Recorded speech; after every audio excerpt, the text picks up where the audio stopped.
everyone, welcome back. It's been a massive week in the world of hardware, and we've got all the latest updates for you. This week has been packed with exciting announcements and rumors. Whether you're upgrading your rig or just love staying in the loop, we've got you covered. Let's break down the biggest hardware news of the week. Let's get started. Big news today as AMD officially launches their X870 motherboards, lifting the embargo and giving system builders, gamers, and AMD enthusiasts a lot to look forward to. If you've been waiting to pair your Ryzen 9000 series with next-gen hardware, today is your day. Let's get into the details. AMD's new lineup of 800 series motherboards has arrived, starting with the flagship X870 and X870E models. These boards are designed for high-end, premium performance, and sleek designs, perfect for those wanting the best for their systems. While we're starting with these flagship models, the B850 and B840 boards are on the horizon, set to arrive later. So, let's talk about what everyone's waiting for: the price. Newegg is one of the first major US retailers to list the X870 boards for sale, with prices starting at $199, or if you're looking to save a little extra, you can grab one for $189 with a mail-in rebate. If you're on a budget, ASRock is coming in with the cheapest board available for this launch. Meanwhile, Asus, Gigabyte, and MSI are all making sure they have designs in the sub-$250 range, giving consumers plenty of choices. However, not every design is ready to go just yet. Some models are still being finalized, which is a bit surprising considering how much time companies have had to prepare. One noticeable absence? Mini IDX and Micro ATX designs. Unfortunately, none of those are available today, but don't worry, they've been confirmed and are coming soon. Also, overclocking boards like OCF and Apex, they're expected to drop later as well, so stay tuned for that. Now, if you're not sure whether to jump in just yet, waiting another 10 days might not hurt. Intel is gearing up to launch their LGA 1851 platform and Z890 motherboard series. While AMD fans might not be swayed, this could shake things up and spark some price battles between retailers and manufacturers. It's definitely an exciting time to be a PC builder, with competition heating up, and you'll ultimately decide with your wallet. That's the rundown for AMD's X870 launch. Are you ready to upgrade? Let us know in the comments, and don't forget to like, subscribe, and hit that notification bell to stay updated on all things tech. AMD has just dropped some exciting new software for developers, introducing Driver Experiments, a tool designed specifically for those working in game development and graphics optimization. Unlike the standard Adrenaline software that most users are familiar with, this tool offers a deeper, more technical approach, allowing developers to access low-level graphic settings without touching the source code. So, what does this mean for game developers? Let's break it down.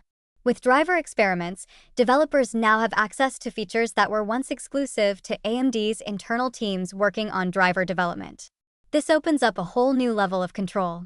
Developers can tweak settings and even turn off certain technologies or optimizations, like disabling ray tracing, to see if these changes result in performance improvements.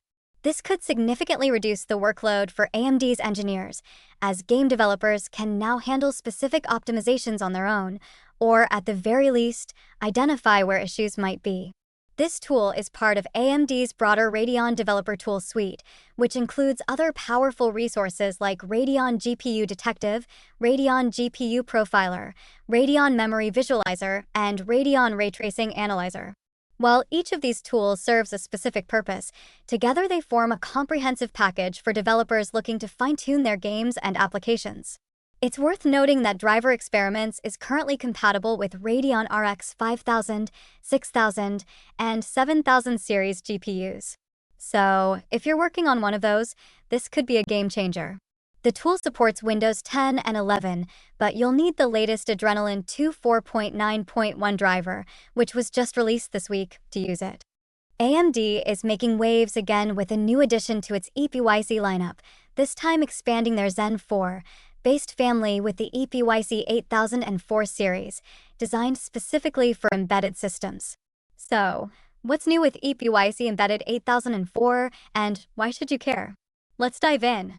The EPYC 8004 series is built for integration into high-demand environments like networking, security, enterprise, and cloud storage systems. But the biggest focus? Industrial applications, where efficiency and reliability are critical.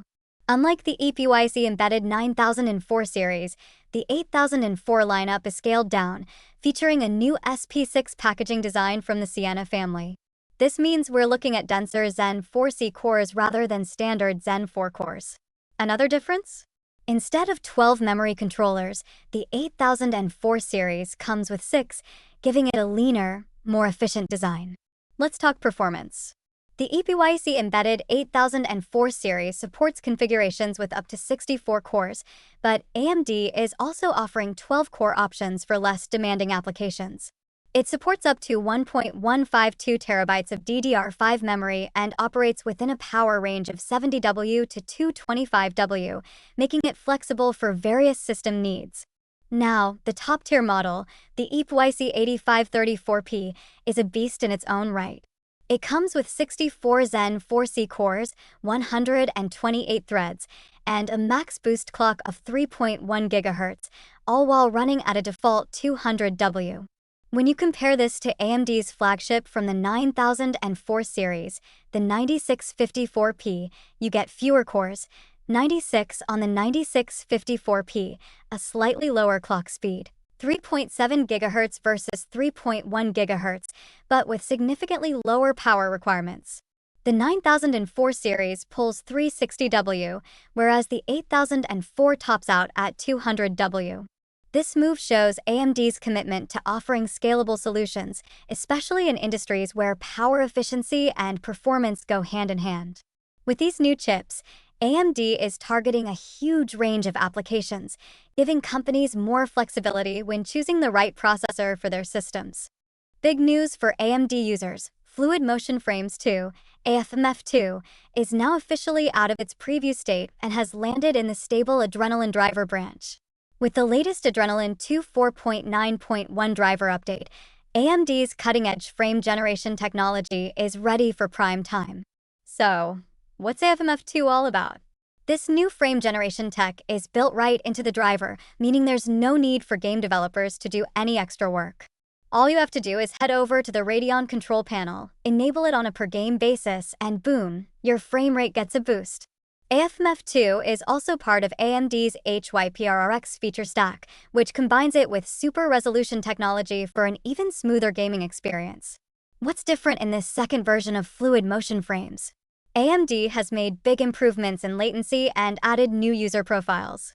Now, you can choose between high-quality or performance modes, depending on your system.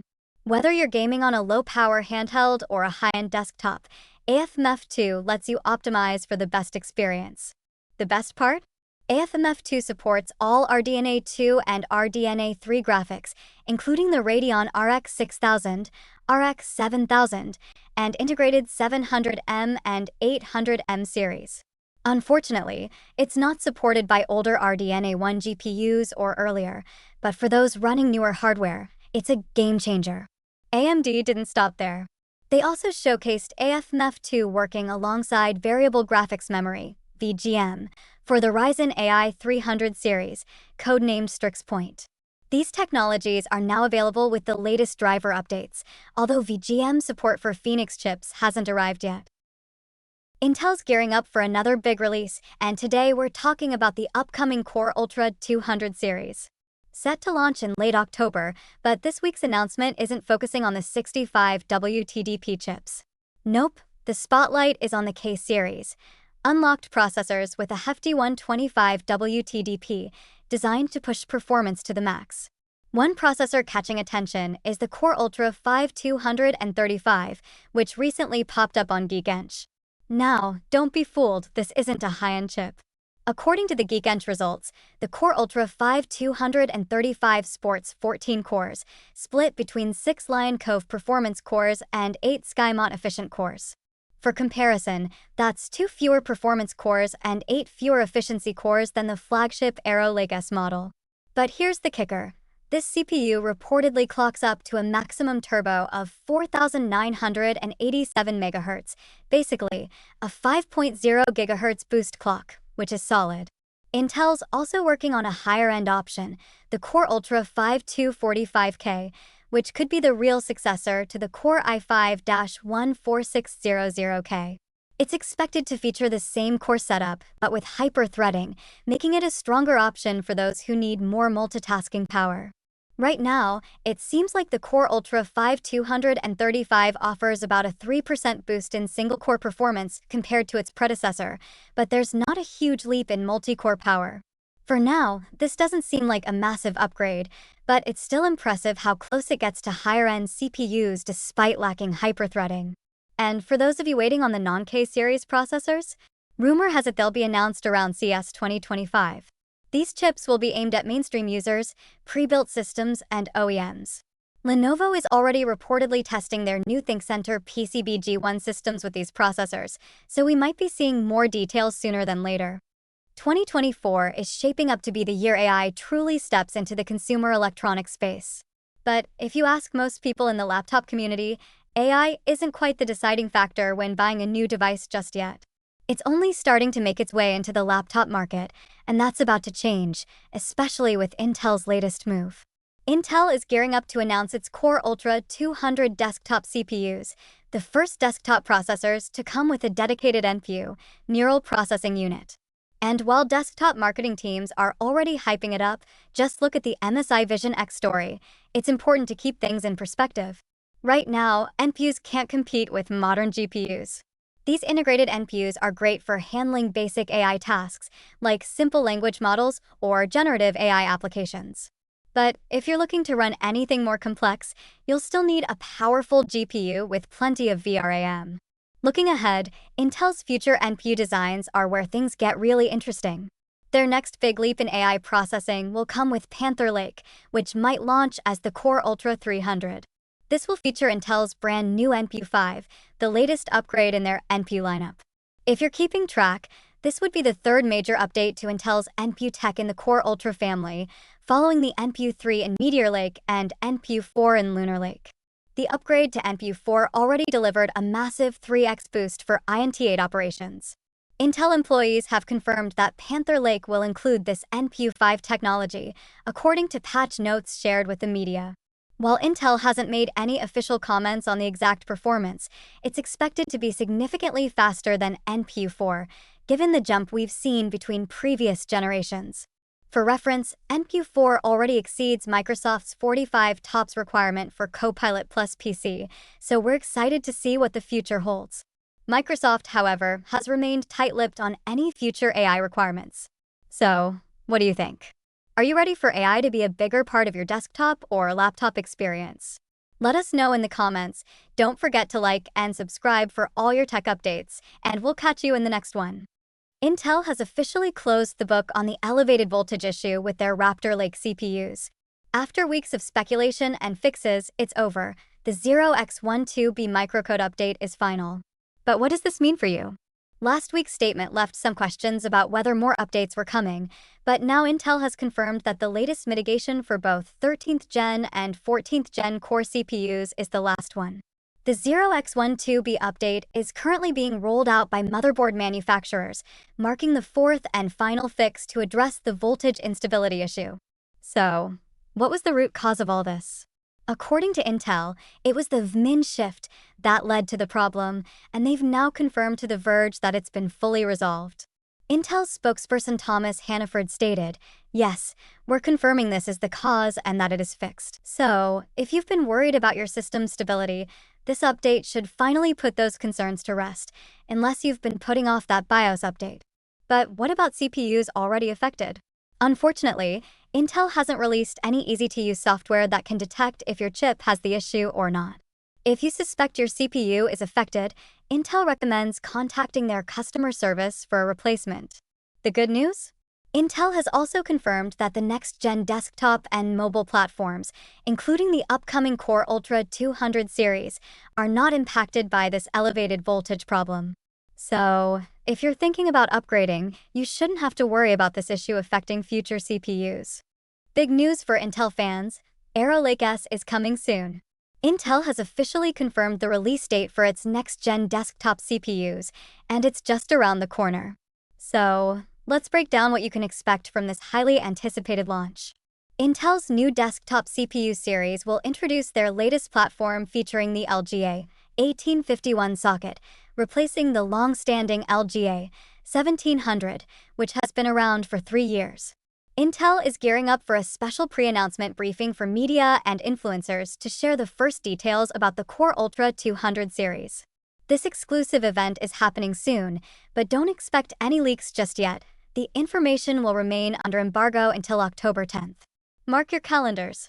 The official reveal of Intel's new CPU lineup is set for October 10th, and you won't have to wait long to get your hands on them. The CPUs are scheduled to hit the market on October 24th, the same day the first reviews are expected to go live. Hardware leaker at Wanxid also backs up these dates, so it looks like Intel is ready to roll. But it's not just CPUs. Asus is also expected to release details on their Z890 motherboards on the same day. Speaking of motherboards, we've got an exciting sneak peek at Asus next-gen Z890 Maximus Apex. This high-end overclocking board features 2 DDR5 DMM slots and 2 PCIe X16 slots, perfect for performance enthusiasts.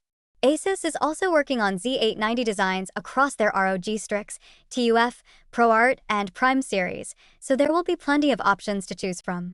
What do you think about Intel's new Arrow Lake S lineup and Asus Z890 boards? Drop your thoughts in the comments below. And don't forget to like, subscribe, and hit the bell icon for all the latest tech updates. Thanks for watching, and we'll see you in the next one. Exciting news in the world of PC building.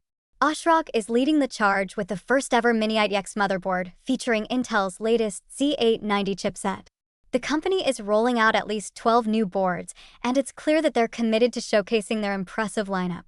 While we've seen glimpses of ASRock's Z890 boards at Computex, this announcement gives us a deeper look into what we can expect.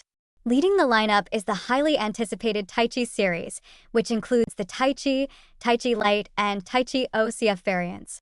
These boards are ASRock's premium offerings, excluding the Aqua model, which seems to be missing from this launch. For those of you interested in pushing your system to its limits, the Taichi OCF is designed specifically for overclockers. With just 2 DDR5 DMM slots and dedicated buttons for managing profiles, this board is not for the faint of heart. It boasts an impressive 27-phase VRM, while the Aqua model comes in with a robust 33-phase VRM. ASRock is also introducing a sleek, streamlined design across its Z890 lineup, opting for black, silver, and white color schemes.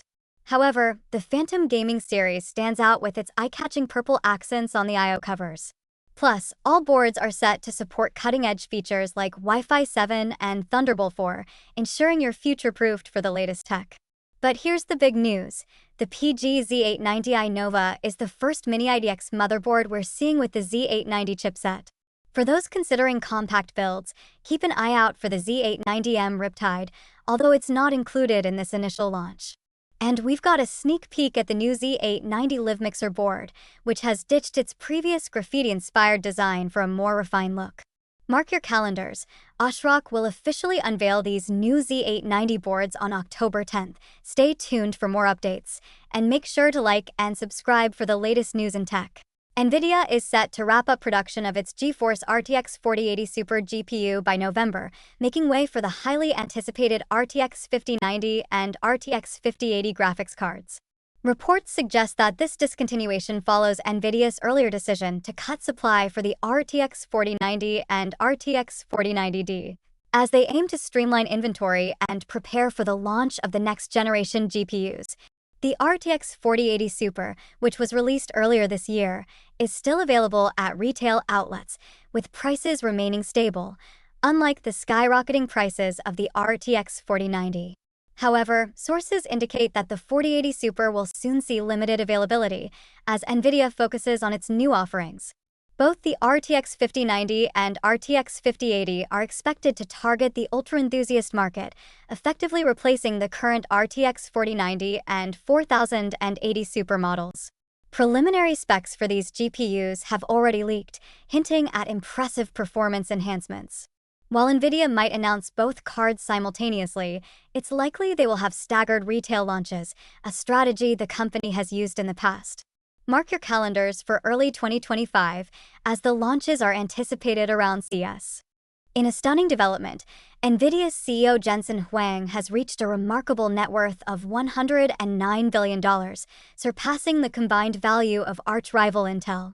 This milestone reflects NVIDIA's extraordinary growth over the past year, primarily driven by the surging demand for AI technology. NVIDIA has seen its market capitalization nearly triple in just 12 months, fueled by its cutting-edge AI offerings, particularly the Hopper generation of chips. As major tech companies race to build their own AI capabilities, NVIDIA has positioned itself at the forefront of this booming sector. In contrast, Intel is facing a steep decline, with its market valuation dropping over $30 billion in a single day. The company is experiencing its worst financial period in 50 years, largely due to missed opportunities and ineffective execution of its strategies in the chip and foundry divisions. Intel's lack of engagement in the AI revolution has significantly impacted its standing in the industry. The current market dynamics serve as a stark reminder of how quickly fortunes can change when a business fails to adapt to emerging trends. While Jensen Huang confidently rides the AI wave, Intel's struggles highlight the challenges of remaining relevant in today's fast-paced tech landscape. With anticipation building around NVIDIA's upcoming Blackwell architecture, the future looks incredibly promising for Huang and his team at NVIDIA. Exciting news for Cyberpunk 2077 players. A brand new update for the third-person mod has just dropped, enhancing your gameplay experience like never before. Modder Tyler has unveiled version 5.0 of the Every Animation Redone TPP third-person mode, which significantly improves V's animations in third-person view. This update includes a range of fantastic enhancements, such as realistic effects when colliding with NPCs, revamped vaulting and climbing animations, better leaning mechanics, and improved melee combat moves. Plus, the animations for male V have received a significant facelift, making the gameplay feel more dynamic. You can grab this mod for free on Nexus Mods and dive back into Night City with a fresh perspective. While CD Projekt Red has officially wrapped up development for Cyberpunk 2077, they're still rolling out updates, including recent support for AMD FSR 3, which boosts performance. However, some players feel the visual quality could be better, as the latest version of AMD's upscaler hasn't been fully integrated yet. Cyberpunk 2077 is available on multiple platforms, including PC, PlayStation 5, PlayStation 4, Xbox Series X, Xbox Series S, and Xbox One. Don't forget that the Phantom Liberty expansion is exclusive to PC and current-gen consoles. Get ready to experience Night City in a whole new way. Get ready, horror fans. The highly anticipated Silent Hill 2 remake is set to launch on October 8th for PC and PlayStation 5, and it's packing a punch with a runtime of over 15 hours. In fact, one of the first reviews from Famitsu reports that players can expect to spend between 16 and 18 hours completing the game, almost double the length of the original. Famitsu awarded the remake an impressive 35 out of 40, praising its stunning visuals, immersive atmosphere, and revamped puzzles that are more mentally challenging than ever. The combat mechanics have also seen significant improvements, enhancing the overall gameplay experience. While it's launching as a PS5 exclusive, there's speculation about a potential release on other platforms down the line. The current exclusivity is set until October 8th, 2025, so Xbox players and possibly Nintendo Switch 2 owners may have to wait a bit longer. Mark your calendars for October 8th to step back into the chilling world of Silent Hill 2. Will you brave the horrors again? Let us know in the comments. Exciting news for Dino Crisis fans. A fan-made remake of the beloved classic is now available for download, powered by Unreal Engine 5. Developed by Stefano Cagnani, this project, titled Project Crisis, offers players a glimpse of how the original survival horror game could look and feel with modern technology. While it's important to note that this remake is crafted by a single developer, which may affect the overall polish compared to larger fan projects, the demo is still a fantastic opportunity for fans to experience the nostalgic terror of Dino Crisis in a fresh way. Despite its popularity, Capcom hasn't shown much interest in officially remaking the original Dino Crisis. Producer and director Shinji Mikami mentioned that the success of the Monster Hunter series has made it less urgent for a new entry in the Dino Crisis franchise, which fans find puzzling. However, with Capcom recently reviving other beloved series like Dead Rising, there's still hope for an official remake in the future. In the meantime, PlayStation 5 owners can look forward to the original Dino Crisis being added to the PlayStation Plus Classics lineup this month, alongside another classic, Blood Omen, Legacy of Kain. Don't miss your chance to relive the terrifying adventures with dinosaurs. Download the demo today and let us know what you think. That's it for Tech News of the Week. Don't forget to like, subscribe, and hit that bell for more updates. Thanks for watching, and we'll see you in the next video.